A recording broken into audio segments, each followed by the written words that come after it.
திருச்சிற்றம்பலம்.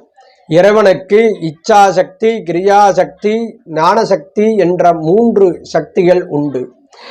இறைவனுடைய கிரியாசக்தியை இந்த ஆன்மாவின் மீது பதிய வைக்கக்கூடிய நிகழ்வுக்கு தீட்சை என்று பெயர்.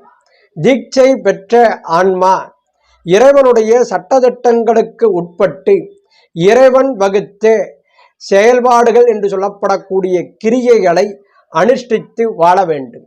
அவ்வாறு தீட்சை பெற்ற ஆன்மா 2 வகையான பயன்களை பெறும்.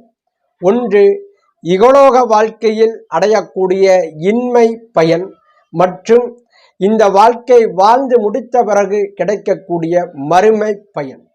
முதலாவது இன்மை பயன்.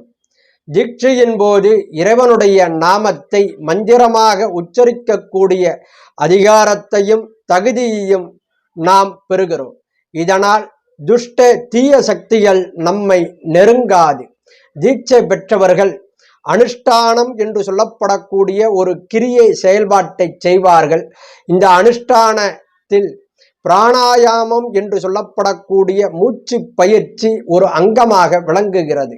பிராணாயாமத்தின் பயனாக இந்த உடம்புக்கு இதயம் சார்ந்த நோய்களும் நுரையீரல் சார்ந்த நோய்களும் வாராமல் தடுக்கப்படுகிறது. இதனால் வாழ்நாள் அதிகரிக்கிறது.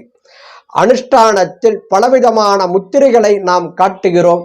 இதனால் நரம்பு சம்பந்தப்பட்ட நோய்கள் இந்த உடம்புக்கு வாராமல் தடுக்கப்படுகிறது.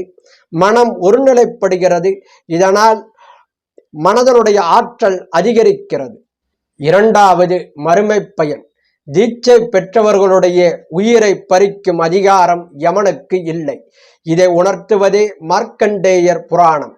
உயிரை பறிக்கும் அதிகாரம் யமனுக்கு இல்லாத காரணத்தினால் தீட்சை பெற்ற ஆன்மாவிற்கு நரக தண்டனை என்பது கிடையாது. தீட்சை பெற்றுக்கொண்டால் நம்முடைய குழந்தைகள் நமக்கு பிதிர்க்கடன் ஆற்றாவிட்டாலும் ஆவி உலக துன்பம் என்பது அந்த ஆன்மாவிற்கு கிடையாது. தீட்சை பெற்றுக்கொண்ட பிறகு அனுஷ்டான கிரியை செயல்பாட்டின் வழியாகத்தான் இறைவன் ஆன்மாவிற்கு பாவ மன்னிப்பு வழங்குகிறான்.